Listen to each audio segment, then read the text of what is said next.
Assalamu alaikum wa rahmatullahi wa barakatuh. Welcome back to Purely Islamic.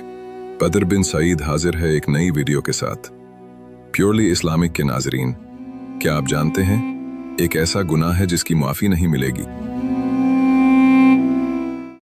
हदीस मुबारक में आता है, सरदार दो आलम हज़रत मोहम्मद मुस्तफ़ा सल्लल्लाहु अलैहि वसल्लम ने इरशाद फरमाया, मेरी उम्मत के तमाम लोगों के गुनाह मुआफ़ कर दिए जाएंगे सिवाय उन लोगों के जो खुद गुनाह करें और फिर फख्र के साथ लोगों को बताएं कि हमने ये गुनाह किया है।